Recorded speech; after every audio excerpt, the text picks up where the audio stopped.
Within the first gasp of Wednesday morning, the scandal descended on Flaxborough with the efficiency of an overturned caddy. It happened at precisely 9:03 a.m. when Mrs. Ada Shern, recently widowed and resplendent in pearls, attempted to win the coveted silver teacup at the annual St. Botolph's fundraiser for the preservation of really quite old headstones. The contest, part culinary and part ceremonial, had always gone off without incident, barring a meringue mishap in '97. But on this occasion, as Mrs. Shern raised the winning teacup, porcelain gleaming, the cup's base fell clean away. Into her lap, with a faint plink, spilled the contents of strong tea, an alarming shade of reddish-brown, and something small, round, and definitely not sugar. A hush, a collective clenching, then the eruption. "Oh, blimey, I never saw a prize detonate like that," declared Mrs. Hobbs, the market's senior purveyor of gossip. "Must have been sabotaged." "You know what Mrs. Shern said about Cyril's marmalade last spring," added Stan Tottle, whose role as a verger was rivalled only by his appetite for spectacle. "They say someone's wife used to polish the silver with onion water," muttered Percy from behind the bar at the Green Man, voice heavy with implication.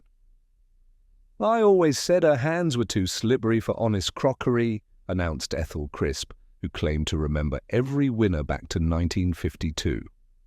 A brief scuffle between the vicar and Mrs. Chalmers, the latter insisting the cup ought to be awarded based on grace under spillage, ended only when the chairman demanded calm. Through the thicket of shocked faces, Inspector Purbright entered, as if he'd simply stopped to admire the architecture, not a civil emergency. His gaze was unhurried, scanning the upturned tablecloth, the embroidered napkins, and the trails of tea as they crept toward the feet of the committee. What caught his eye, however, went unnoticed by all but him. Taped carefully beneath the competition's sign, St. Botolph's silver teacup, awarded for excellence in infusion, was a sliver of yellow ribbon frayed at the edges and distinctly out of place. Purbright did not touch it. Instead, his gaze lingered. He broke the silence with a line that required neither approval nor interpretation. One does rather expect ceremony to be the least perforated aspect of the event. A chorus of nervous titters swept the room. Mrs. Shern, dabbing at her skirt, looked momentarily triumphant, as if surviving the ordeal conferred a new kind of victory. As the committee debated the legitimacy of the ceremony, eyes fell upon an envelope nudged beneath the tray of scones, bearing no name and sealed with what appeared to be the council's official wax stamp only. It was upside down. Before anyone could comment, Mrs. Palmer, who incidentally detested scones, snatched the envelope. Her dramatic gasp reverberated through every pew. Inside was not a letter, but a slip of paper on which was hastily scrawled, "You deserved better." It's time the truth crept out. Murmurs became whispers. Did the message concern Mrs. Shern or someone else deserved by Flaxborough's finest porcelain? Sergeant Love, earnest as a church mouse, hurried in, eyes wide, notepad ready, asking, "Are there casualties, sir, or just tea?" But Purbright's only reply was a small, knowing smile and an unspoken promise to count every ribbon, every word, every tremor in the town's fabric. And so, as the upset teacup was wrapped in council blue tissue, the scandal at St. Botolph's refused to settle. For even as the last scone was claimed and Mrs. Shern departed with both dignity and damp hosiery, those present could not help but wonder, was this sabotage, misfortune, or simply Flaxborough offering up trouble disguised as ceremony? A second, sharper cry broke from outside. The vicar had discovered that the hymn board, lately set to Light of the World, now gave pride of place to number 72, "Lead us, Heavenly Father, lead us, though the cup may leak." The story had only begun. The morning's commotion lingered in Flaxborough like a faint aroma of stewed tea, never completely vanishing, but settling into the corners where gossip did its best work. As Mrs. Shern's ordeal at St. Botolph's fundraiser began morphing into legend, the characters of the town, invigorated by fresh scandal, busied themselves with theories. Some blossomed with dramatic flourishes, others limped along on half-truths and shrewd speculation. Purbright, ever gentle in movement, left the church hall at a measured pace, his hand nudging Sergeant Love into step. The inspector's eyes attended to small details: the curled leaf pattern upon each napkin, the faint drizzle that left windows blurred, and, most notably, the ribbon that remained unremarked by all but him. He made no comment, though its yellow fray seemed to him less accident than intentional whisper hidden in broad daylight. Love checked the charge in his pen and offered an earnest, "Bit more of a splash than last year, sir." "Do you want statements from the vicar, Mrs. Shern, and the committee?" "We shall," Purbright replied, "but let them steep a while. A little time will introduce second thoughts, sometimes an entirely new version of events." His words, softly spoken, never failed to unsettle Love, who preferred facts that sat firmly at the end of a sentence. Meanwhile, the market green performed its function as Flaxborough's parliament. Stan Tottle, straddling a short stack of apple crates, was already declaiming. "If you ask me, some folks never let go of a good grudge. Mrs. Shern and old Cyril, that's past stewing. You saw his face, didn't you?" Ethel Crisp appeared, clutching a church bulletin. "It's Mrs. Chalmers, I reckon. She had her eye on that teacup since the summer show. I even tried to buy it off the treasurer's fancy." Percy, never without his beer mate, contributed, "Reckon the ribbon's a clue, though I clocked one just like it at the flower shop, right before closing." "Yellow's a warning, if you ask me." Mrs. Palmer's voice floated over the crowd. "If the fundraiser's been rigged, what else might have been? Suppose the Christmas raffle was a fix? We'll never know peace." Purbright's approach was quiet but inevitable. The townsfolk parted as if summoned, though none wished to appear eager. He pointed with gentle interest at the ribbon's memory. "Clever, that. But if it's a warning, it should be addressed. Yet here it's public, and yet invisible." He moved on. Love, unsure how best to proceed, collared the vicar for a statement.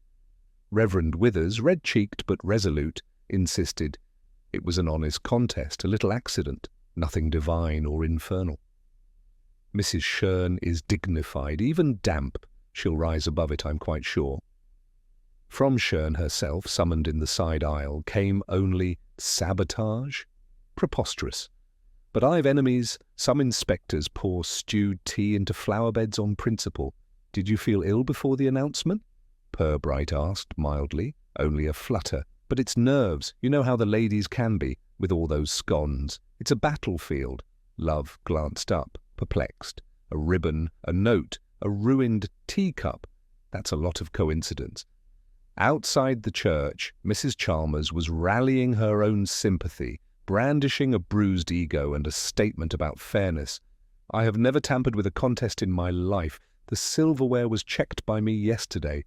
So there." Purbright allowed her a moment's triumph before suggesting, "And the hymn board?" His tone, neutral as the weather, set her nerves further twitching. "I don't touch it. Talk to the boys from the choir. They fiddle with the numbers for sport." Percy piped up, "Rubbish!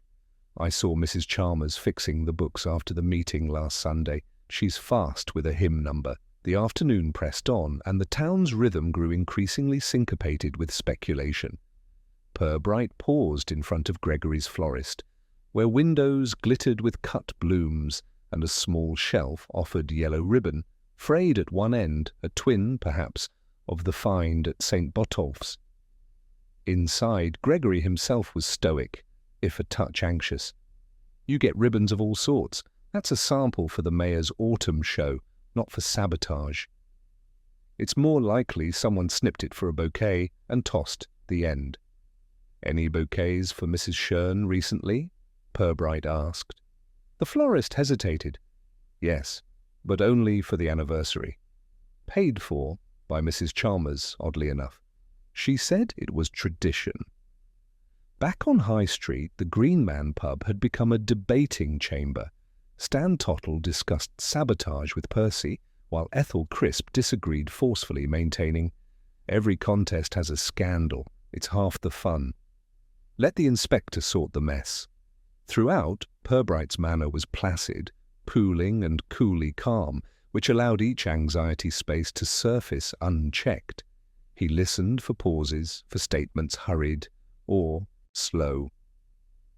He watched for the ceremonial tea stain left behind in Mrs. Shern's wake, for the rubbery flutter of the hymn board as it was set wrong again. By dusk, Love's notebook overflowed. "There are contradictions everywhere, sir. At least 3 say they saw Mrs. Chalmers at the ribbon shelf. 2 claim Percy did it. One's sure Mrs. Shern faked the fall to get sympathy." Purbright twirled the edge of his umbrella and replied, "It's instructive, isn't it? How quickly the facts can steep into something altogether new when left among companies." He walked the quiet street, where the rain threatened but never arrived, and the shopfronts shimmered with anticipation. A solitary cat watched with what appeared to be knowing indifference. There just ahead, a shadow slipped out of Gregory's florista figure, small, nimble, and clutching something wrapped in yellow ribbon. Purbright, in no hurry, gestured to Love, who scrambled after the retreating suspect. Inside the florist's, the bouquets remained motionless except for one, knocked askew, its tag clipped close and crooked. The implications curled in the inspector's careful mind. As the church clock tolled, Flaxborough's questions remained many, its answers few. The note in the council envelope, the cup with a missing base, the hymn board quietly shifting its numbers, and the yellow ribbon are each fragments weaving a fabric of polite confusion. The townspeople reviewed their stories before bed. Many would change by morning. Purbright recorded his observations in a tidy journal, never judgment, only possibility. The investigation had begun, and within it, the secrets of Flaxborough simmered, waiting for their proper steeple. The new morning returned to Flaxborough as if nothing had happened, but the air clung with the fragile tension of a town that understood too well the value of reputation. Doors opened with slightly more caution, curtains twitched at irregular intervals, and the market green, still damp from last night's half-promised rain, hosted clusters of citizens retelling yesterday's shock over bread rolls and marmalade. The business of piecing together calamity was never left to professionals alone. It required the full participation of well-intentioned bystanders, half-informed passers-by, and those with a penchant for embroidery, both literal and figurative. Sergeant Love had slept little, wrestling with the contradictions in his notebook, while Purbright appeared as usual, modestly well-rested, overcoat straight, umbrella dry, expression unreadable. In Love's world, a case began with a fact and, if lucky, ended with a solution. In Purbright's, a case was a gentle unravelling of habits and hopes, with truth gathered in teaspoons and offered after due cooling. The inspector lingered outside Gregory's florist, giving the bouquets his customary silent appraisal. The cat from the evening prior sat by the display, narrowing its eyes at the inspector, before returning to the window, a silent familiarity. The knocked askew bouquet and clipped tag drew only a subtle lift of Purbright's brow. If these were signals, they were meant for patient deciphering. Love joined him, stiff-faced but eager. "Morning, sir." The woman spotted leaving last night is confirmed as Mrs. Palmer. She says she wanted a posy for her kitchen window, but Gregory claims she only browsed and left empty-handed. "Posies do provide camouflage for all manner of intent," observed Purbright. "The absence of evidence is often as pointed as its presence." From the shop, Gregory emerged, less anxious than before, but with the set jaw of a man who intended to be above suspicion. "Morning, gentlemen. If you're after yellow ribbon, we've got a full spool now with no missing ends." Purbright smiled, distant but unthreatening. "We have noticed your ribbons provide interesting accents. Unusual for Mrs. Chalmers to choose yellow for an anniversary." "Mrs. Chalmers always said tradition was overrated, sir," Gregory replied. "She wanted something that would show. Never was subtle, not once." Love scratched his head, pulling out his notebook. "Would it be odd if Mrs. Palmer visited late, only to leave with nothing?" Gregory shrugged. "She's always looking for a deal. Might have tried to talk me down for a buttonhole." Purbright walked on, never rushing, always absorbing. News travelled faster than feet, and word from the church soon reached him, courtesy of Mrs. Hobbs Vickers up in arms. Someone swapped the order of service cards, hymns, all wrong, and the number for "Lead Us, Heavenly Father" is still set from yesterday. Vicar says it's either pranksters or messages enders. At St. Botolph's, the vicar sat with tea and troubled brows. "Perhaps it's a joke, but always at my expense, Inspector." Mrs. Palmer rearranges flowers, Mrs. Chalmers moves cards, and Percy sometimes boards. Yesterday, everything was ordered. Today, misrule. Purbright nodded. Disorder has a way of finding the surface. Who else has access? The entire committee. And of course, anyone who attends morning prayers. Mrs. Shern's back this morning, sharp and dry-skirted as ever. Mrs. Shern waited in the nave, coat clipped tight, her eyes alert for further scandal. "It will be made right, Inspector. I've no wish to endure more drama. If someone believes I stole the contest, they should speak directly, not through ribbons and notes." Love asked, "Ever argue with Mrs. Chalmers about the cup?" Mrs. Shern's reply was contained but pointed. "She wanted it. I won. There's tradition in it, and no need for petty rivalry." Purbright turned his attention to Mrs. Chalmers, stationed at the town hall with her council pamphlets. She gave him a summing look, one learned after many years of defending causes minor and monumental. "Everyone thinks I cared about that cup," she said. "Truth is, I cared more about fair play. Mrs. Shern always gets the benefit a little too arranged, if you ask me. Perhaps someone wanted to see her stumble," Purbright replied. "And an envelope, council stamped, with cryptic advice?" She shrugged. "That's council business. We stamp more than letters. Sometimes forms for garden plots, sometimes for flower shows. We ran out last week. Someone used the wrong side." In the market, Ethel Crisp recounted a new theory. "Mrs. Palmer collects tokens, bits of ribbon, old place cards and that sort of thing. Couldn't resist a stray envelope. Maybe the message was hers." Stan Tottle, never shy, added, "You want scandal? Ask Percy." He saw someone switch the board numbers Tuesday afternoon after choir practice and said the hymn board was set wrong already, and someone had the keys who shouldn't. As Purbright pieced the morning together, his questions continued softly, sometimes drowsily, never forcing the issue. He asked, after the piped-in water, was the tea unusually strong before the contest? After the cleaning rosters, who accesses the hall before events? And after past grievances, who, if anyone, lost to Mrs. Shern before and was known to mind it? Love flagged down Percy at the Green Man, where a breakfast crowd hummed with anticipation. "Saw anyone tampering with silver, Percy?" Percy replied. "Saw someone in Council Blue last Tuesday." It could have been Mrs. Chalmers, but the hall was dark. Heard muttering about setting it right now before trouble comes. "I thought it was cleaning, but maybe not." Throughout the day, the nervousness of Flaxborough grew. Mrs. Palmer went quiet. Gregory reported a missing florist's ledger, and the vicar insisted sabotage had a moral as yet unrevealed. Everywhere the yellow ribbon cropped up church flowers, a parcel at the market even, so it was whispered, on the mayor's office knob, frayed at the edge, unclaimed. Then, as the day faded, an event occurred that none were prepared for. In the midst of the town's annual meeting, a public, proper affair where such things as budgets and brooms were tallied, Mrs. Chalmers was called to present the ceremonial cup, which, despite its recent misfortunes, was to be displayed as a symbol of community. As she lifted the cup, gentle applause scattered.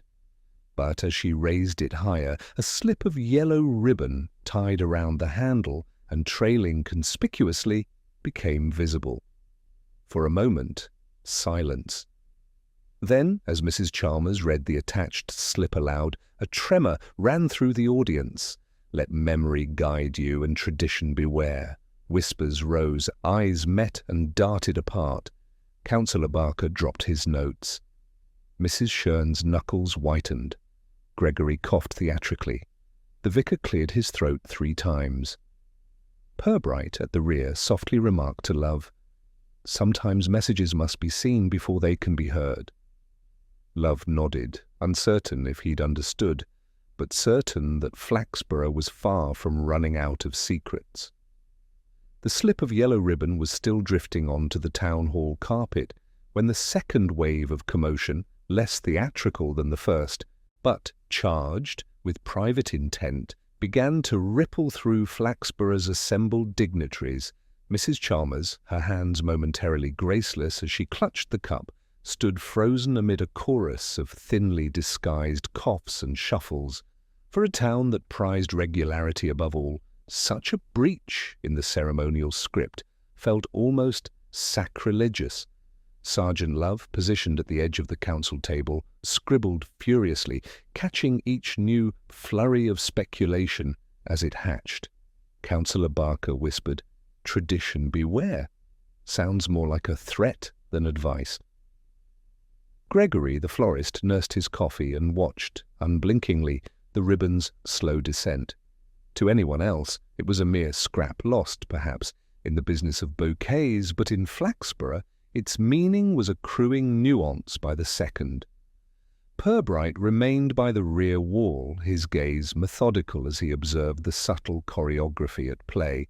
Ethel Crisp tilting toward Mrs. Shern with a well-practiced look of shared exasperation, Percy at the window feigning casualness while eyeing the main entrance, and the vicar's habitual throat-clearing amplified by a rising anxiety. After the meeting adjourned, Mrs. Chalmers lingered, placing the cup on the display table and staring hard at the message. "Someone wants me unnerved, Inspector." "Is it working?" she asked, with a brittle laugh that teetered on apology. Purbright's reply was gentle, as always. "It's working, but nerves are the least productive tools we possess." Love hovered, his sincerity growing more pronounced in moments of confusion. Could this be connected to last year's incident with the box of vicarage chocolates, sir? Ethel still claims she was shorted 3 truffles and a vote on the committee. "I very much doubt we're trailing the chocolate thief," Purbright replied. "But the comment has its own shadow, Sergeant." Outside, the main street pulsed with speculative traffic. Mrs. Palmer paused by the flower shop before resuming her trek through the market, cheeks flushed with the possibility of discovering or being discovered in trouble. Stan Tottle called to her, his voice carrying over the wares. "Saw you at the hall last night. Bit late for posies, wasn't it?" "I pick my hours, Stan," she pressed onward, but her footsteps betrayed a kind of misgiving, pausing once to adjust her grocery bag, from which, to Percy's alert eye, a ribbon's tip peeked, instantly the object of several sly looks. Throughout the morning, whispers multiplied. "At the Green Man. If someone's leaving warnings, next it'll be a band of yellow round the statue. Might as well put it on the vicar's collar. In the post office, ribbon or no, Mrs. Shern's always first for trouble." Between these utterances and the clatter of envelopes, the envelope with its council wax upside down became a motif, discussed with growing expertise. "You stamp it that way, it means the opposite." Love, determined to produce order from chaos, gathered statements. Mrs.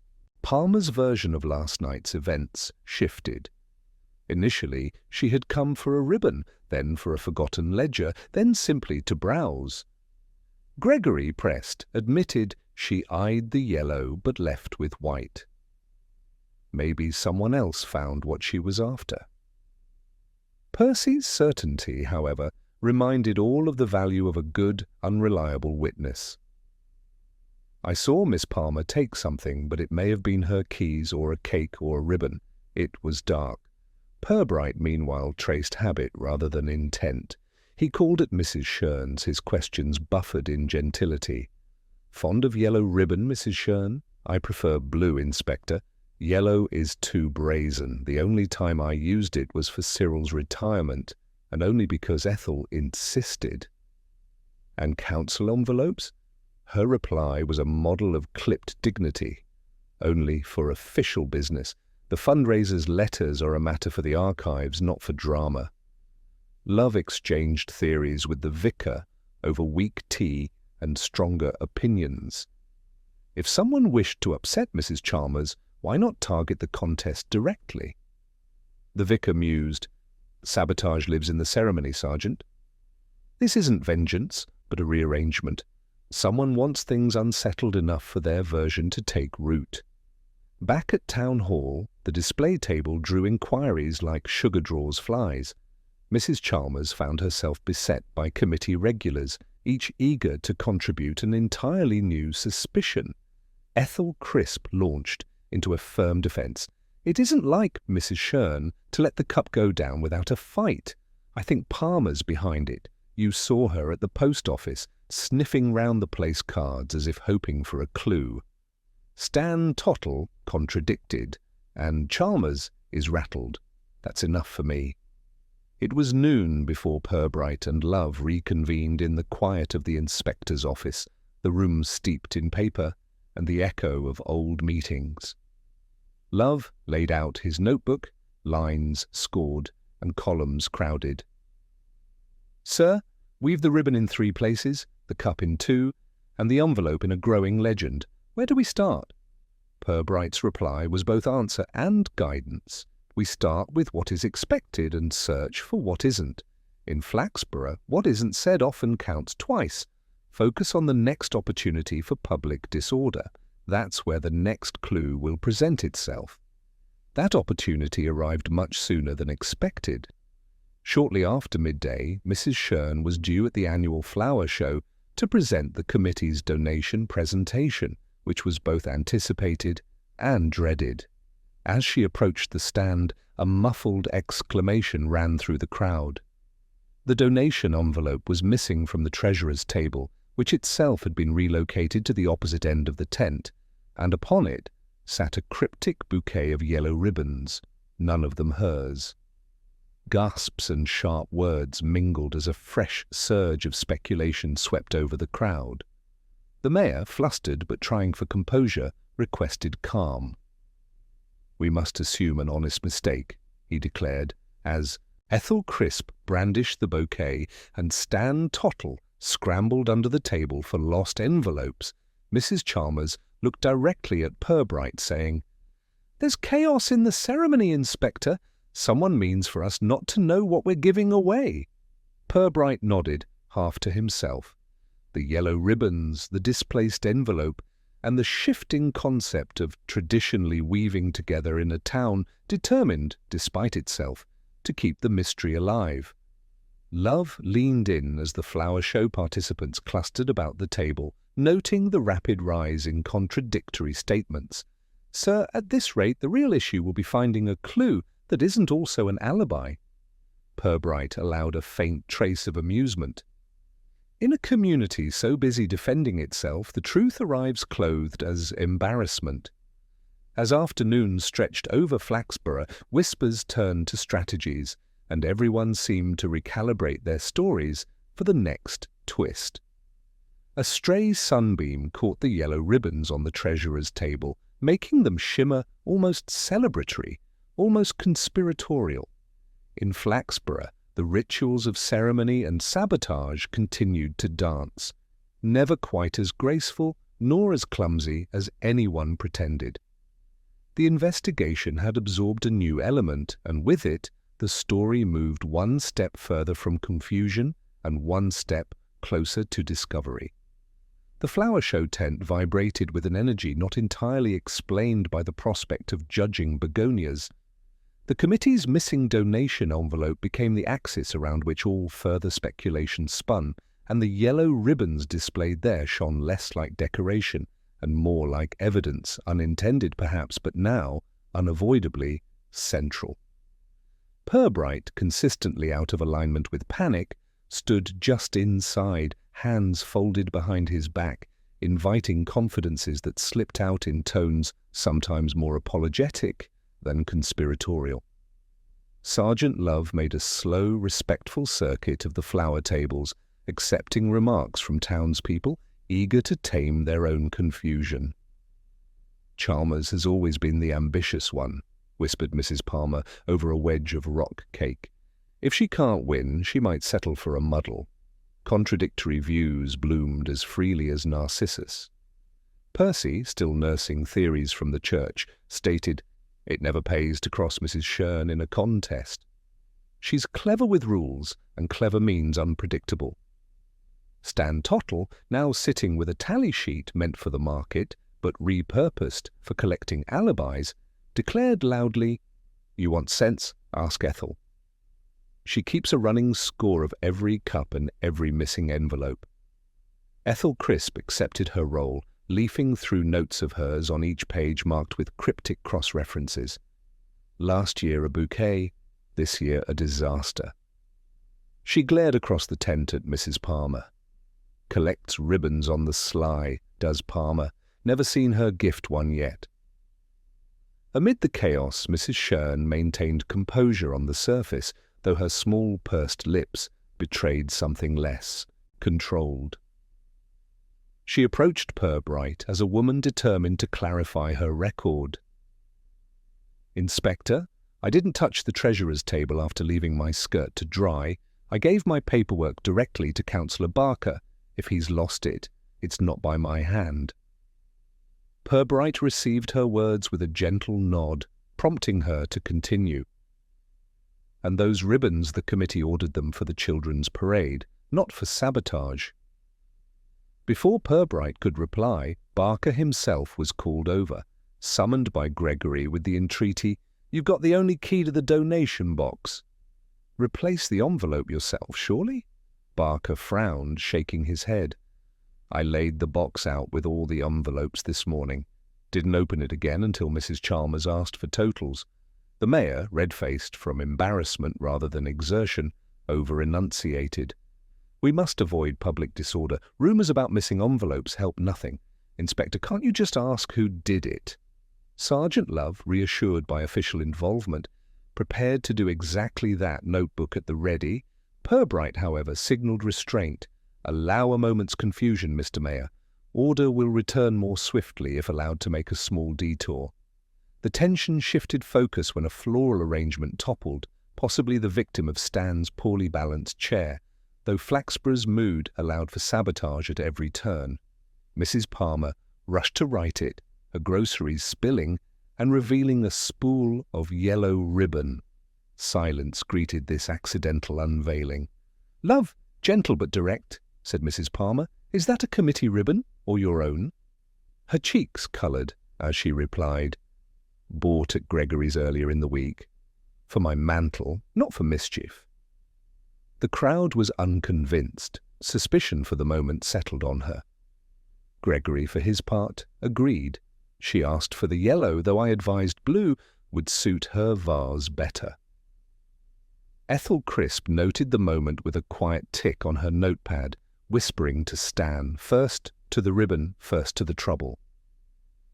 Now, with a suspect looming and public attention funneling toward Mrs. Palmer, theories about her motives flourished. Stan speculated aloud that Palmer, on the committee for the autumn raffle, could be positioning herself for greater influence, if not the cup itself. Percy, emboldened, added, "She handled Mrs. Shern's flowers at last year's contest." shifted the placements, if memory serves. Barker, perhaps feeling the weight of accusation, stated, "She did have access to the donation envelopes before anyone else. Could be she wanted to make sure the right names were on each." Palmer, aware now of the chorus aligning against her, met Purbright's eyes and said, almost too quickly, "No contest is worth this much effort." "I never meddled. Why would I risk it? What do I have to gain?" Purbright's reply was understated. Sometimes gaining nothing is itself a form of tradition. The crowd circled, wrapped in their own suspicions. Mrs. Palmer, her role as suspect now firmly established by committee consensus, withdrew to the far end of the tent, leaving her groceries behind. Ethel picked up the yellow spool and slipped it into her pocket with studious detachment. Best not leave evidence about, even if it's friendly. As the afternoon waned, Mrs. Sherne and Mrs. Chalmers exchanged a flurry of glances. The mayor announced an extraordinary meeting to restore dignity and any missing envelopes. Gregory, clearing the last bouquets, confided to Purbright, "All this fuss for a flower show. Used to be you won, you went home. Now you need witnesses and a solicitor." Sergeant Love, witnessing the swirl of speculation and the rapidity of the town's judgment, breathed slowly, wondering how she'll fend off the gossip, sir. Purbright, always patient, watched Palmer re-enter the tent, head lowered, hands empty. She took a seat near the treasurer and quietly deposited a second envelope onto the table. None watched more closely than Purbright, who calmly instructed Love, "Mark, whose envelope is news. Sometimes truth arrives too late for ceremony, but just in time for understanding." As the flower show closed and the committee gathered their documents, the suspected culprit sat among them, the first layer of mystery now stronger, but the deeper knots untouched. Flaxborough, eager for resolution, had sensibly chosen its suspect, all the while oblivious to what lingered beneath the surface of performance and rivalry. By sunset, Mrs. Palmer's defence had worn thin, and most in Flaxborough were convinced the cup, the ribbons, and the missing envelope had been orchestrated in her favour or by her hand. But Purbright, surrounded by facts steeped in public opinion rather than evidence, simply watched, polite in silence and careful in thought, as Flaxborough settled in for a night of speculation.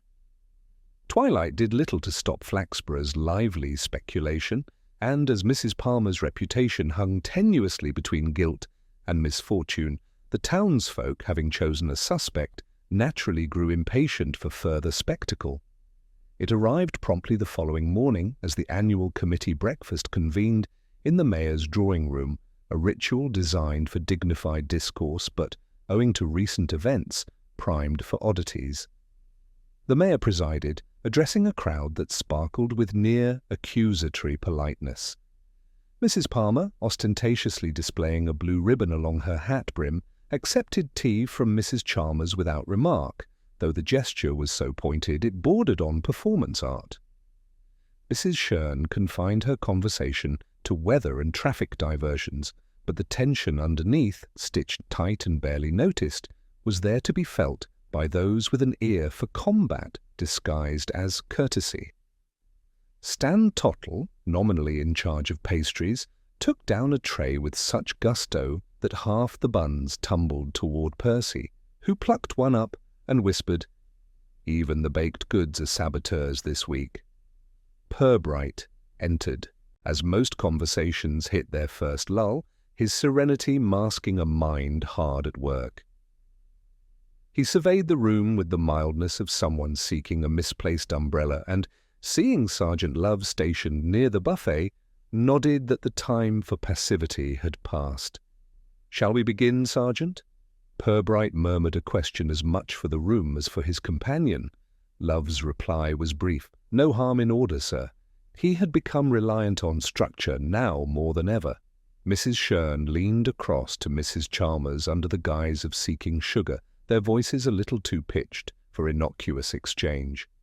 If the morning's agenda is sabotage, I shall resign and set up in the market. Mrs. Chalmers patted her hand. One mustn't jump to conclusions, dear. Let the inspector find the culprit for us. Ethel Crisp, ever a steward of local tradition, piped up. I say start with the ribbon. It's everywhere and nowhere. Used to mean something, you know. Now it's just trouble. The mayor rapped a spoon to bring order, but before anyone could address committee business, Percy's gaze landed on a curious sight. The council donation ledger, open and upside down, its pages marked with more thin yellow ribbon strips tucked between names and dates, as if someone had been flagging favourite entries. Stan Tottle jabbed a finger at the book. Remarkable. A coded system, perhaps? Or just untidy accounting? Love, careful not to contaminate evidence, inspected the ledger. Several donations were flagged with ribbon, all recent.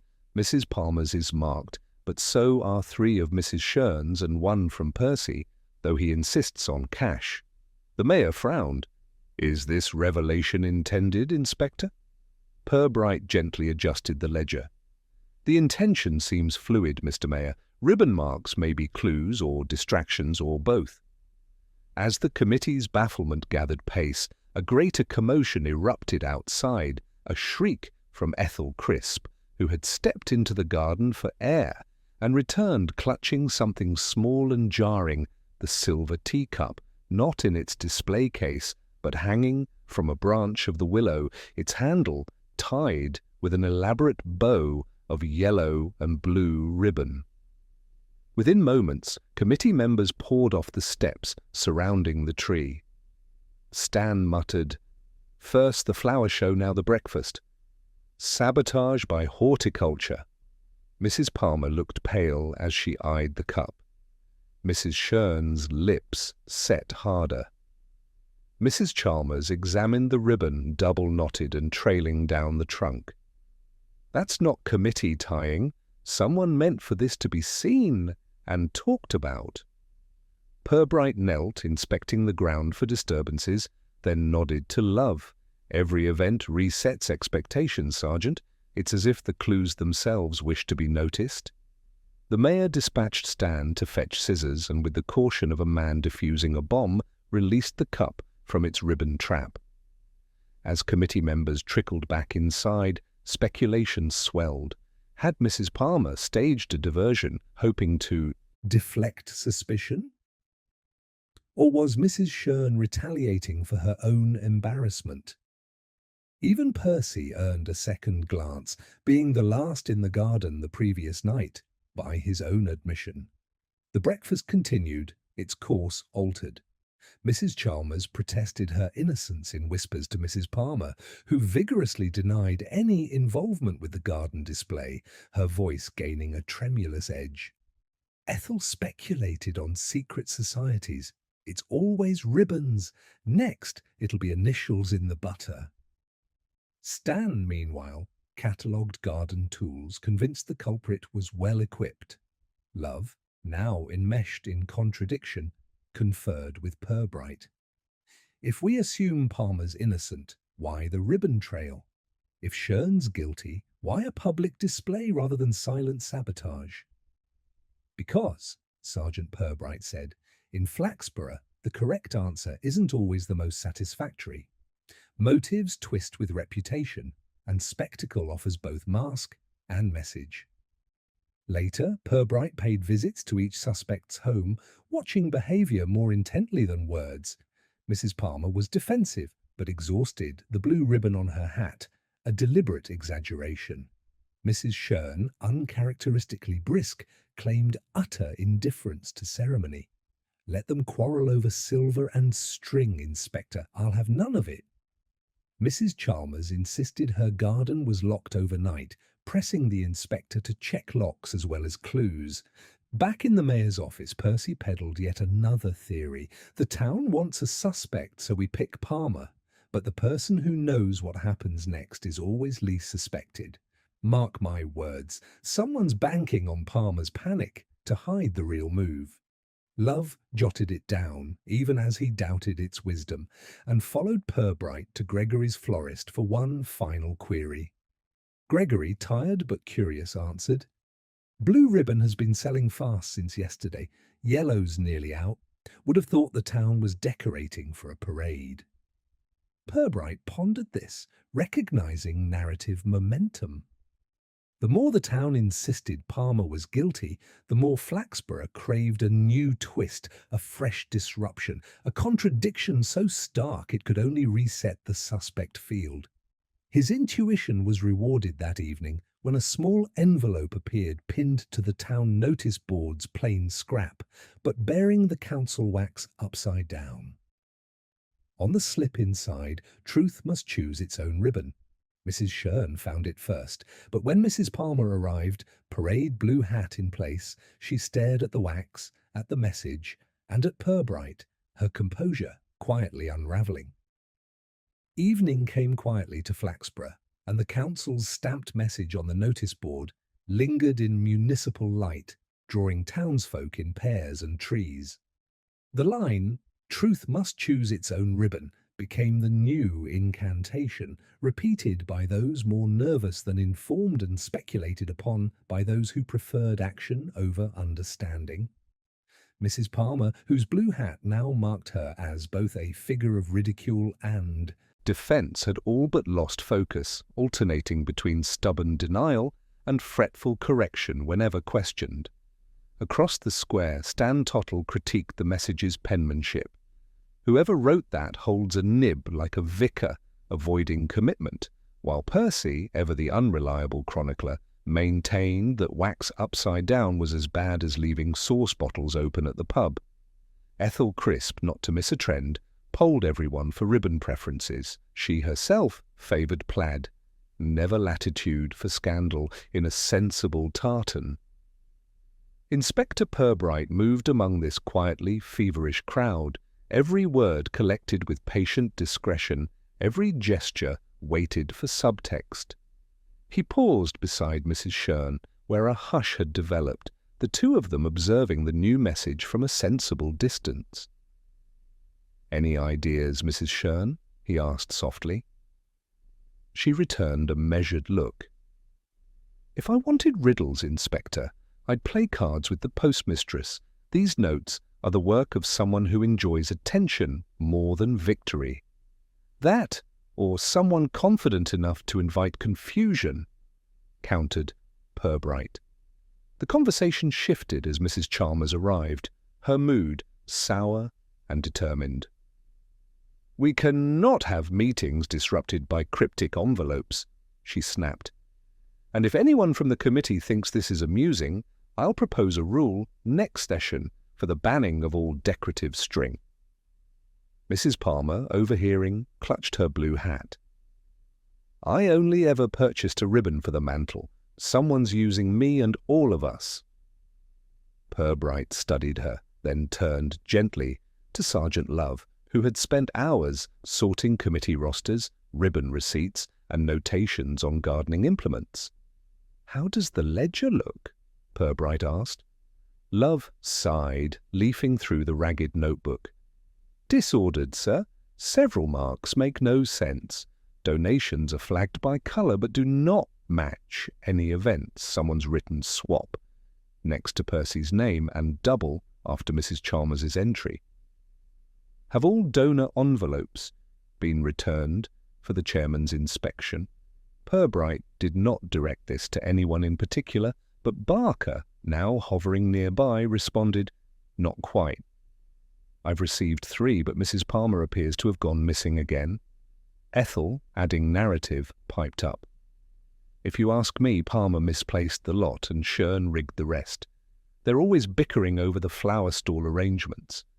The evening committee session drew most of the principal players, each responding with that blend of polite hostility Flaxborough did so well. Stan began with a motion against future ribbon orders unless accompanied by official invoices. The mayor, who found comfort in the distraction, seconded the motion, and Percy recounted his latest ribbon sighting at the pie stall by moonlight, if you please. Mrs. Chalmers, seeking efficiency, demanded all gifts and records be brought forward. As donations were displayed, each awkwardly marked, some with twisted ribbon or notepaper, an unexpected voice broke the order. Gregory, the florist, entered, waving a small white envelope. "Found this behind my till. It's addressed to Mrs. Palmer, waxed upside down. Might as well be a prize for trouble."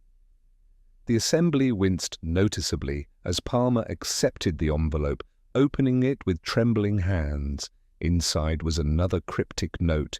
"The ribbon reveals, the donor conceals, and tradition makes fools." An audible sigh swept the room. Stan Tottle speculated aloud. Truth be told, if someone wanted Palmer incriminated, there'd be fewer ribbons and more receipts. "This feels staged." Ethel scrawled a fresh column in her chart. "Next they'll accuse the mayor, and he's never won anything except the right to preside." Purbright, however, trained his observation on the small actions. Palmer's relief at receiving the note, Mrs. Chalmers's unconcealed irritation at delays, Gregory's habit of glancing toward the door, and Mrs. Shern's quiet smile at the committee's growing confusion. As dusk deepened, another interruption unfolded. From outside, a hollow clang carried through the window. Percy had tripped over an empty donation box set behind the bins, and inside it, wrapped in a tangle of yellow and blue ribbon but no envelope, sat a bundle of unsent committee notes bound with municipal string. Love examined the find. Either the culprit's immune to organization or enjoys revising history. Mrs. Shern, voice low, murmured, "If we are all suspects, Inspector, the guilty party is the one writing the minutes." The group, collecting loose papers and untangling ribbons, grew quieter. The cacophony of suspicion mellowed. Fatigue crept in. For the first time, Mrs. Palmer abandoned her defensive explanations. Maybe tradition is meant to catch us out. Maybe I was careless, but I wouldn't ruin a show for my own pride. In the settling confusion, Purbright found his moment. "Guilt is never satisfied with the stage," he said softly, "but truth loves an audience." Mrs. Chalmers nodded stiffly. Ethel disappeared into the hallway with a new list. Stan tried to restore order by tidying bunting left behind by careless hands. The mayor moved to adjourn, and Percy, dropping yet another pie tin, observed, "If nobody's guilty, why are we all so nervous?" Purbright offered no reply, letting the night unfold in a town exhausted from the spectacle, and yet, somewhere below the surface, still uncertain what performance it attended. By morning, Flaxborough's collective exhaustion had been exchanged for a brittle resolve. If the culprit couldn't be named outright, then the town must at least catalogue every deviation from normality. The market square, newly swept, rang with discussion of the blue and yellow motif which had now crept into shop displays, market baskets, and even the local baker's prized bread. Mrs. Palmer, having retreated from evening committee drama, appeared early, blue ribbon now neatly excised from her hat, eyes darting as she gathered her groceries. Across the square, Ethel Crisp distributed a fresh flyer titled "Proper Floral Etiquette in Public Displays," which Percy promptly used to wrap steaming pastries. Inspector Purbright worked slowly through the fresh set of contradictions, mindful that fatigue had a way of revealing what agitation concealed. Sergeant Love, less harried now but determined, trailed after, listing suspects not in order of guilt, but according to who seemed least likely to volunteer an alibi. Gregory, still protesting innocence over missing notepaper, recounted for the third time how Mrs. Chalmers had placed a bulk ribbon order weeks before the contest, yellow and blue. Claims it was for bunting, but I've reason to suspect. Mrs. Chalmers, appearing almost refreshed, delivered a speech at the town council meeting. "We must restore respect for tradition, Inspector." Ribbons were meant to celebrate, not sow confusion. The mayor, not to be outdone, proposed a municipal audit of all future decorative orders, a new policy born of public theatre rather than necessity. As committee members fanned out on their daily duties, Mrs. Shern met Purbright under the shelter of Gregory's awning. "You notice the ribbons seem staged now, don't you?" "Not a real scandal, more like someone showing off how clever they can be at causing a fuss." Purbright nodded. "Disruption is easiest achieved in places everyone assumes are stable. Ribbons, however, are less disruptive than the hands that place them." Sergeant Love, meanwhile, stopped Ethel as she organised donated flowers on the green. "Ethel, where did you get all those ribbons?" she replied. "Committee order." "Chalmers arranged it." "Yes, but I distributed it." "Anyone could have borrowed them. Folk borrow anything not nailed down during festival week." Suspicion rebounded to Mrs. Chalmers, who took pride in her record-keeping. Percy, never above stirring, insisted, "I saw her in the ledger room last Thursday, fiddling with more ribbons and notes than seemed necessary." Purbright called on Mrs. Chalmers, finding her rearranging teacup awards on a sideboard. She met his inquiry with something approaching candour. "Inspector, I'm not a saboteur. My job is to ensure order, not chaos. If ribbons have become a problem, perhaps we can simply stop using them," he asked gently. "Did you observe anyone handling the donation box after breakfast?" "Palmer, possibly. But with so many hands at the table, one loses track." Gregory was next, his shop crowded by mid-morning. He leaned over the counter. "Last night someone slipped a note under the door. Truth unwinds quietly at closing time. Might be a prank, but the mayor was seen near the shop at dusk for him." Simultaneously, Mrs. Shern's neighbour, Mrs. Bassett, related to Love. "Mrs. Shern took down all old contest photos yesterday, muttering about setting the record straight. I see old wounds. I say, grudges are like weeds here." As news of unsent committee notes reached Palmer, she grew anxious. "If my envelope went missing again, perhaps I should recuse myself. I want no part in anything but keeping things decent." Love tried his best for comfort. "Mistakes are easier made than undone, Mrs. Palmer. Most in town suspect for the sake of the spectacle, not for certainty." Meanwhile, Barker approached Purbright, confiding, "If you want to know who benefits, look at who's gotten more committee time. Chalmers has taken 3 extra sessions. Palmer 2. Shern has doubled her hours in planning. Percy, as ever delighted in being near important happenings, chimed, "Saw Barker trade ribbons with Stan for a half-crown at the pub, so there's a motive if you fancy." Stan, tired of being perennially under suspicion, reviewed his tally. "We're collecting ribbons on every door now, sir. Might be an epidemic before it's resolved." As midday drifted in and the atmosphere thickened, another twist arrived.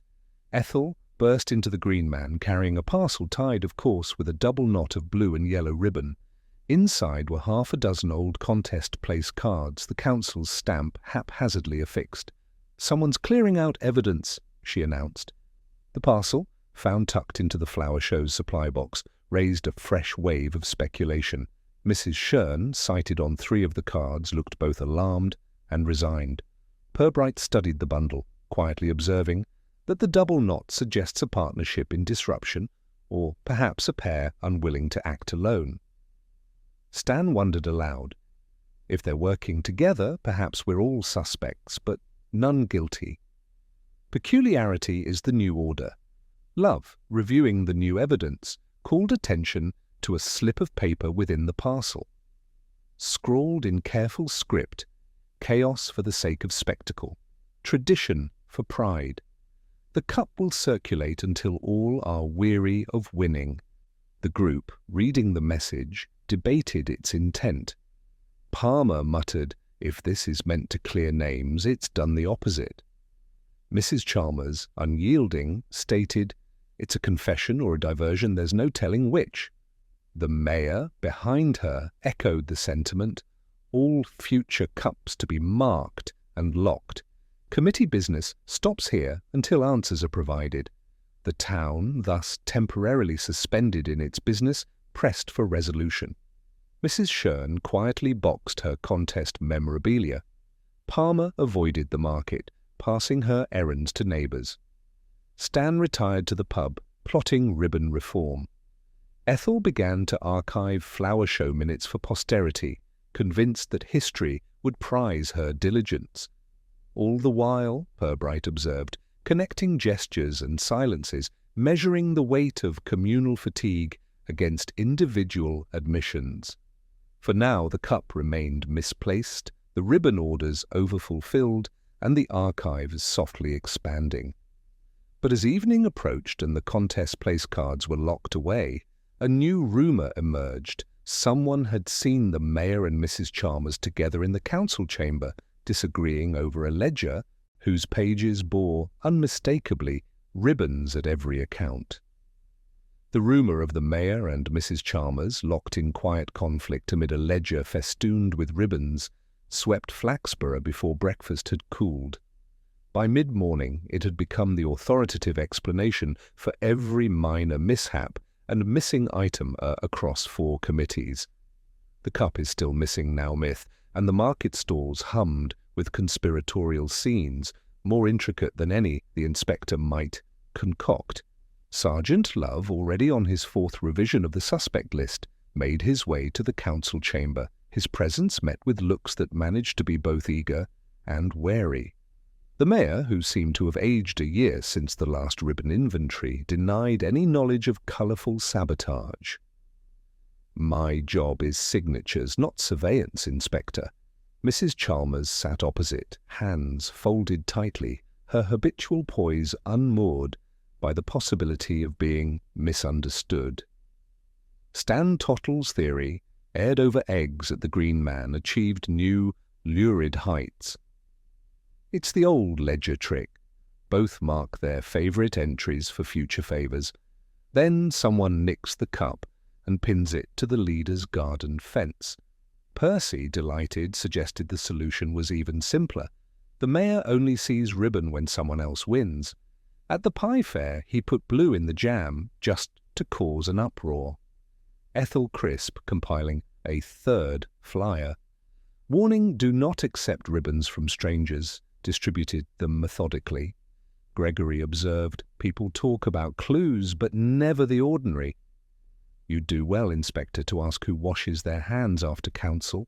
Purbright, collating the morning's reactions, paused at the flower stall, noting how yellow and blue had faded, replaced by green ribbon in the latest bouquets. Perhaps a subtle commentary, perhaps exhaustion. Mrs. Shern, meticulous and a shade resentful, arrived to collect roses but lingered over the absence of the cup. It's tradition to return prizes, Inspector. Someone either wants no end to the contest or no end to the accusation. Palmer, meanwhile, became more withdrawn, delegating all committee communications to Ethel and refusing public errands. Love caught up with her outside the post office. Cups, ribbons and envelopes are quite a parade. You think anyone's enjoying this? I think someone will regret it. A public ordeal is never clean, Sergeant. Love commiserated. You are not the only one feeling it. As midday approached, Purbright gathered the principal players for a short meeting at the council hall, the location chosen for its symbolic neutrality. He began with no preamble, simply presenting a small pile of found objects, the cryptic notes, ribbons old and new, and the council ledger, now absent, its wax stamp. Let's talk aloud, shall we? What would motivate someone to lay a ceremony with confusion? He invited. The Mayor, steepling his fingers, ventured, a desire to unsettle rivals, or perhaps preserve their own victories while shifting blame. Mrs. Chalmers, voice brittle, said, order is the foundation. This is someone's bid for chaos, not just rivalry, it's personal. Mrs. Shern, measured as ever, replied, pride in being seen to be clever. No one ever earned public regard by being merely competent. Stan, hopeful for drama, said, maybe it's a lesson. Next year everyone wins or nobody does. Ethel, persistent, asked, "Can't be Palmer, she's too frightened." "It can't be me, I keep minutes, not secrets." Percy interrupted, "Well, the cup was always a problem, even before ribbons. I say lose the thing and solve the lot." Gregory, summoned for his view, said thoughtfully, "The cup's always in sight unless someone means it not to be." Whoever hid it wanted more than the usual fuss and maybe hoped for the committee to look inward and squabble a bit. The meeting ended without clarity but with notable tension. As the group dispersed, Stan tripped over a small bundle just outside the council chamber, the silver cup, wrapped in an untidy bow of green ribbon and tied, awkwardly, to an empty donation envelope. The spectacle was immediate. Everyone pressed close, remarking on the new colour, the changed envelope, and the absence of wax. Love whistled, "The cup's journey is more informative than its resting place." Purbright, scrutinizing the ribbons, commented in his mildest tone, "Tradition altered his message enough. Green is renewal or a wish to forget." Mrs. Palmer gently touched the cup, her fingers trembling. "There's no winner now, is there? Only confusion." Mrs. Chalmers agreed, or perhaps finally, a signal that suspicion can be set aside. The mayor, in one of his rare moments of grace, declared, "We close the contest for the season. No ceremony at all. Let the cup rest until memory is kinder." But the interruption wasn't quite finished. As the group began to drift away, Stan announced he'd found a second envelope in the council office drawer, this one stamped with wax, but inside only a single blue ribbon with the word "Finis" penned neatly in council ink. A hush, awkward but sincere, settled. Every principal, Chalmers, Palmer, Shern, Crisp, Tottle and Percy, recognized the coda. For the first time, Mrs. Shern smiled with genuine softness. Palmer wiped tears, Ethel placed her flyer in her handbag, and Stan, finally, sat down.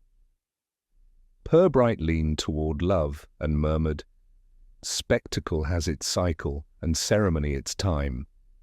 The truth is rarely more than resignation in Flaxborough. The committee, adrift from its moorings, packed up, dispersing into the afternoon, eyes softer, voices quieter, and traditions a shade more tentative. The silver cup's return, festooned in green ribbon and presented with a cryptic blue finis, signalled a mood shift across Flaxborough, less in the hush of scandal than in the slow exhale of an exhausted performance. But beneath all the new civility lingered a quiet curiosity about who, if anyone, intended to orchestrate so public an unravelling, and why had the committee's pride been so artfully prodded? Purbright watched the town's rituals adapt, noting how suspicion, freshly disarmed, rarely vanished, but instead receded into subtler forms. Mrs. Palmer, though relieved to see public scrutiny abate, moved now with particular caution. She visited the market at times no one marked and left her hat undecorated, as if the absence of ribbon was itself a kind of invisible armour. Mrs. Shern brought flowers not for display, but to share quietly at the vicarage, exchanged gentle smiles for old sly looks, and even allowed herself a grateful nod at Ethel Crisp's meticulous record-keeping. Percy, triumphant in his small way, declared at the pub, "The cup's saga is ended. Next mud bath I'm keeping notes for the books." Sergeant Love, whose notebook was far more ordered now, proposed to Purbright, "Shall we submit a final summary, sir? Or would you prefer another round of quiet interviews?" "We'll let memory stew, Sergeant," Purbright replied, "but we require one gentle nudge." His tone suggested subtlety as a test rather than a statement, and the town, though less fraught, remained braced for novelty amid resolution. That evening, in the cool modesty of the church's side garden, Purbright orchestrated a polite gathering of the principal actors, summoned with the assurance of closure, not accusation. The mayor presided with discreet gravity. Mrs. Palmer and Mrs. Shern sat side by side, unburdened by ornament. Mrs. Chalmers kept a formal distance, her face neutral but attentive, and Ethel and Stan flanked the bench, prepared to record or comfort as the conversation allowed. Purbright began, as ever, unobtrusively. "Let us consider, for old tradition's sake, what the cup has taught us. What do we owe to spectacle and to one another, after all?" His voice, neither accused nor absolved, but the question sent a tremor of self-examination down the line. Stan broke the hush, half comic, half sincere. "If the cup's taught us anything, it's that pride's worse than a leaking tea-urn, makes you clean up after messes you never saw coming," Ethel added. "And habit's no shield if everyone's watching. Ribbons were fun till they weren't. Now I'll only buy white." Mrs. Chalmers, eyes narrowed, gave her own measured reply. "Order falls easily into disorder when enough hands are involved. We lost sight of the point. Celebration, not performance." Percy, having arrived late and with pie, declared, Stan broke the hush, half comic, half sincere. "If the cup's taught us anything, it's that pride's worse than a leaking tea-urn, makes you clean up after messes you never saw coming," Ethel added. "And habit's no shield if everyone's watching. Ribbons were fun till they weren't. Now I'll only buy white." Mrs. Chalmers, eyes narrowed, gave her own measured reply. "Order falls easily into disorder when enough hands are involved. We lost sight of the point. Celebration, not performance." Percy, having arrived late and with pie, declared, "Everyone wanted the last word. Green ribbon says enough. Blue says forget." At least the pie's not symbolic. Mrs. Shern, more gentle than stern, offered, "We could have stopped the confusion with a word." I suppose I liked being at the centre too much. Palmer, steady at last, confessed softly, "I thought I was clever." But it was clever without kindness. Each ribbon is an effort to matter, to be seen. Purbright paused. The group's admissions, layered with dry comedy and small regret, told the story more cleanly than any ledger. So he staged one more gentle provocation, wanted the last word. Green ribbon says enough, blue says forget. At least the pie's not symbolic. Mrs. Shern, more gentle than stern, offered, "We could have stopped the confusion with a word." I suppose I liked being at the centre too much. Palmer, steady at last, confessed softly, "I thought I was clever." But it was clever without kindness. Each ribbon is an effort to matter, to be seen. Purbright paused.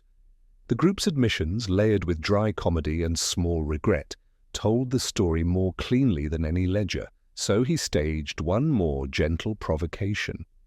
Turning to Mrs. Chalmers, he asked, "Were you aware, before the contest began, that the ribbon order far exceeded requirements? That a surplus was perhaps always meant to be found?" She took the question as a mild challenge. I did notice, but excess becomes an opportunity for celebration or confusion.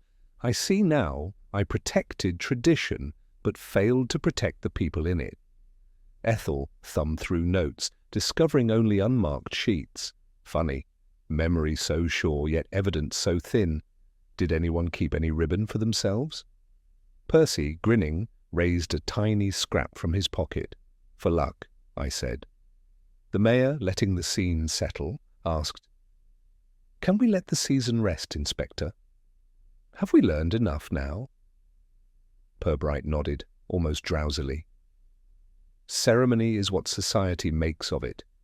Truth, when it emerges, rarely finds a parade. The gentle pressure, the keeping of old grievances and petty ambition had been tested, and under the surface something shifted less suspicion than awareness." As the group dispersed, Mrs. Palmer lingered, her manner both lighter and less certain. Stan, aiming for comfort, pressed a white ribbon into her hand. She smiled, and real camaraderie at last flickered through the quiet garden. Love shut his notebook, closing a saga thickened by wit and thinly veiled remorse. The church clock struck, and Flaxborough, having staged its drama, now awaited its final understanding. The morning after Purbright's gentle test found Flaxborough blanketed with the sense of something nearly, but not quite, finished. Market day dawned sparkling, as though the sun itself had decided to sweep clean the residue of suspicion clinging to bunting, bread, and brows alike. The silver cup, restored at last to its glass case in the town hall, sat beside a white ribbon for peace, trimmed with a discreet edge of blue and yellow, a clue, a memory, and a signal all at once. Inspector Purbright, never dramatic, preferred his revelations to come quietly, over tea with a view of the old stone fountain. He invited the principal players, Mrs. Palmer, Mrs. Sherne, Mrs. Chalmers, Ethel Crisp, Stan Tottle, Percy, and Gregory, and even the mayor made certain that the ceremony in Flaxborough was served with a side of humility. Purbright began without preamble. We have skirted tradition and nearly unravelled ourselves. Perhaps the truth, at last, can be invited in. He affixed each eye in turn, inviting confessions that arrived as glances, exchanged with the delicacy of preferred jam. Mrs. Palmer, hat now bare, cleared her throat first. I only ever wanted to take part, the blue ribbon I used to feel included. But when the yellow bundles kept appearing everywhere, I pretended not to notice, hoping it would pass. Mrs. Sherne followed, half a smile playing. My pride, Inspector, was less about the contest and more about not being left out. I compiled old lists, moved bouquets, and tried to slip extra entries into the ledgers. I regret criticizing tradition so sharply. Mrs. Chalmers, impeccable as ever, nodded. I am guilty of excess. Ribbons speak of ceremony, yes, but also distraction. Gregory warned me that surplus would cause confusion, and so it did. Ethel Crisp, holding the final flyer she'd ever print on floral etiquette, confessed, "When I saw the fuss, I set about chronicling it." Sometimes keeping history makes you part of the story role, I reconsider after this. Stan Tottle grinned, uncertain. I only tried to tidy and help. The green ribbon came out of my garden caddy, not the committee box. At some point, I suppose, everyone wanted to be noticed. Percy, not to be excluded, produced a handful of mismatched ribbons and coins from his pocket and said, "I like a spectacle, but I never meant to upset anyone. Everyone wins, everyone loses if nobody keeps score." Gregory nodded. I made up extra bouquets, knowing there'd be a need for fixings and for mending. Ribbons were meant to celebrate, but half of it was keeping peace with customers, not stirring scandal. The mayor spread his hands. I look for organization at every meeting, but I missed when it truly mattered. My job is closure, not confusion. Purbright listened, unmoving, letting silence fill the room before he spoke. This mystery lived best in performance. Each of you, hoping for presence or security, recalibrated ceremony into contest, contest into spectacle, and spectacle into memory. The ribbon's confusion was less sabotage than a gentle insistence on being counted, on having tradition notice you. He paused, surveying the group. It wasn't Palmer, nor Sherne, nor Chalmers alone. One brought excess, one covered absence, one chronicled complications, and still another made enough bouquets to ensure drama could persist. Stan, you added a green ribbon from your garden, shifting the script until everyone participated. Love, at Purbright's side, closed his notebook with a finality suited to the day. So it was a communal muddle, sir, not a single culprit, but the accumulation of small gestures? Exactly, Sergeant. Flaxborough's troubles are often ensemble pieces. Each resident plays a role, often unwittingly, producing the kind of polite disorder only ceremony can support. The mayor smiled, a little abashed. Perhaps next year we scale down the ribbon orders and the cup remains in its glass case, or we host the contest without a contest at all. Mrs. Palmer, freed from the burden of singular guilt, laughed quietly. Perhaps tradition is served best with fewer rules and more forgiveness. Ethel passed out small squares of white ribbon, and Stan gave away his last green sprig. Percy made a show of donating a pie to every committee member present, his own brand of reconciliation. Mrs. Shern, meeting Mrs. Palmer's gaze, offered, "Let's split the cup next year. The tea will hold better if everyone stirs it." As the sun shifted higher, Flaxborough resumed its ancient rhythms. The council met to discuss routine affairs. Flowers were arranged in vases rather than drama. The silver cup gleamed in its case, neither prize nor problem, but an odd talisman of communal lessons. Inspector Purbright, satisfied, watched the town forget its own trouble at last. He finished his tea and remarked to Love, "It is the quiet clarity that remains in Flaxborough. When performance ends, the truth discovers its own peace, and ceremony earns its rest."